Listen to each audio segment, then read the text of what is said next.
I want to show you how I actually use the equity in my property to go off and buy more properties and how the actual cash flow will work, the tax refund, the tax deduction, the depreciation, and so the overall process in terms of my thinking of how we go about investing using the equity of the current properties. So let's talk about where we're at now. Let's say we have this property here and the value of this property is, let's say, $1 million. And we have a mortgage, so a home loan of, let's say, $500,000, which means the difference between the two figures is $500,000. But the bank will allow us to borrow up to 80% of the value of the property. So 80% of 1 million is going to be 800,000.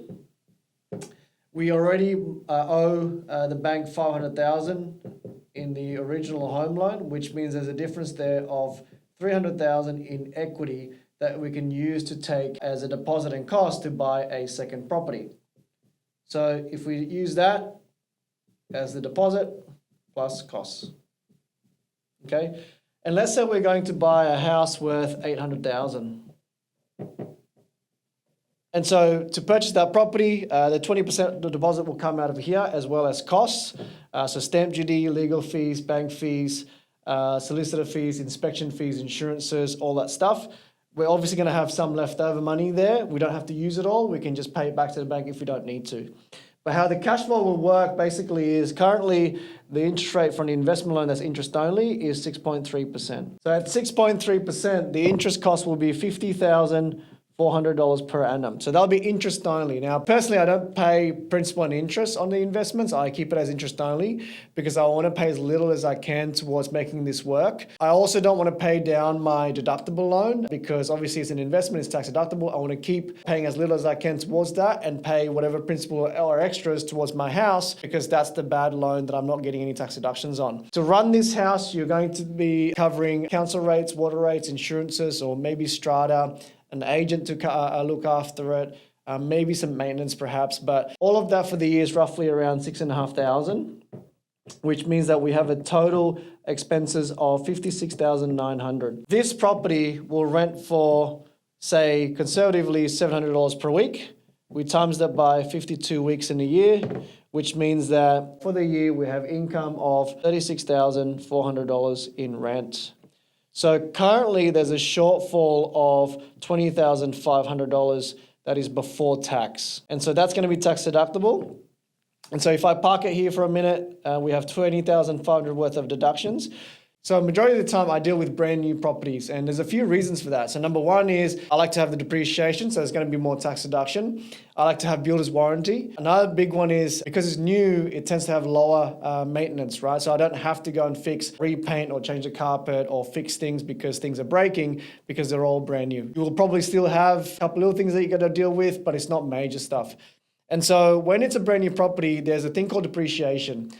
Because it's an investment property, you can get a depreciation schedule, for example. It will outlay exactly what deductions you can get every single year for the next 40 years. So the building depreciation, so whatever the cost to build the house, you can depreciate that over the next 40 years at 2.5% a year. So in this instance, roughly, I would say that we can get back around $8,000 a year in building depreciation. On top of that, you have the fittings. So the fittings are the things inside. So you've got like carpet, stove, oven, air conditioning, lights, all those sort of stuff. The difference with this one is it diminishes in value over time. So the building was a fixed amount, so $8,000 every single year for the next 40 years. The fittings is going to be diminishing in value. And again, it will show in the depreciation schedule as to what you can deduct each year, say for the next 10 years for that one. So it starts off high. So let's say again, it's $8,000 for the fittings, which means that we have a total deductions of $36,500. And so let's say you're earning $150,000. Now, on your typical normal tax rate, $150,000, you have to pay $40,000 a year in tax. But if you've got $36,000 in deductions, it means that your taxable income will go down to $113,500. Now, on this tax rate, because you've got those deductions, you actually only have to pay about $27,000 in tax, which means the difference there of $13,000, you're going to get that back as a tax refund. So if we use that $13,000 and put it towards the cash flow, you're actually not out of pocket by $20,000 a year. You're actually only out of pocket by $7,500 a year. Or really per week, it'll be $144 per week. So it's actually a lot more affordable than you think. You know, with the current interest rate, obviously, when the interest rate starts to come back down and then the rent starts to go up over time, you'll start getting it to be a little bit more neutral and then eventually positively cash flowed. But at the same time, if that was to happen and with time, the value of it is also going to increase over time. The way I look at it is, if we are today here in year one, and let's say we look at this over the next 10 years, we've bought this house for $800,000, and before right now it's costing us $7,000 a year as a worst case scenario with the higher interest rate and obviously not accounting for rent going up in value. So over the next 10 years, if we just go with whatever the historics data says that property tends to double every 10 years, we can assume based on past experience that this is going to be $1.6 million. Now, even if we kept it as interest only the whole entire time, obviously you still have $800,000 left over as a loan, which means that we've made $800,000 in equity in that time. So if we just use the worst case scenario in terms of the cash flow, so yes, it has costed us $7,000 a year. If we want to do simple maths and times it by 10, it's going to cost us $70,000 to run this place, which means that we've made a net profit there of $730,000. But the truth is, like I said, as rents go up, it will go up faster than expenses does. And right now the interest rate is slightly higher than where it needs to be because of the inflation sticking around. So over time, it's going to come back down and it's going to improve your cash flow a little bit more. So imagine that in year 2 or year 3, you do the same thing again, because now this value now, let's say it's gone up to $1 million.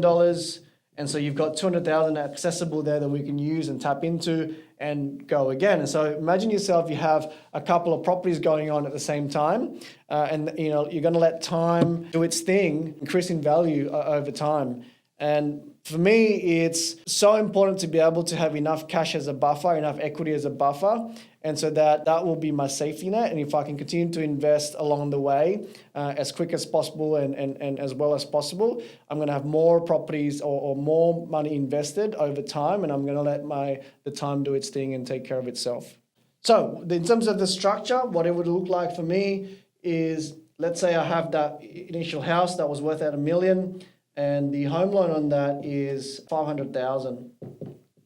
And let's say this is my house. So I will keep that home loan the same. I have an offset account attached to this. And really what I want to do is I want to have all of my wages go in here, my rent from the new property to go in here, and any tax deductions to go in here, so that it can save interest on the home loan. On the other side, we spoke about getting that extra deposit and cost money, which was the equity release of, previously we spoke about $300,000.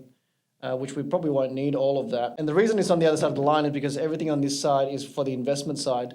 So, and then I'll have a separate loan that will be for the new investment property. Let's say the loan of that is at 80%. So that will be at $640,000. And so, you know, if we use the money from here to cover off some of the deposit, plus the stamp duty, legal fees and all that stuff, you're going to have some money left over. And I use that money as my safety net to ensure that if there's anything that's were to go wrong with the investment property, have cash available to sustain that problem. Because at the end of the day, cash flow is the main thing that is going to protect and save from any issues. You know, for example, if there's problems with tenants, there's problem with the property itself, we'll make sure that there's insurances in place and all that sort of stuff, but you still need cash to keep it going with the repayments and whatever expenses is going to come out. So this is how I structure my properties. Let me know what you think. Please, before you do anything, speak to a financial advisor, speak to your mortgage broker, speak to your accountants, whoever it is that you need to speak to ensure that all of the strategy is tailored to you. This is just my opinion. It's not financial advice, but it's how I do my stuff.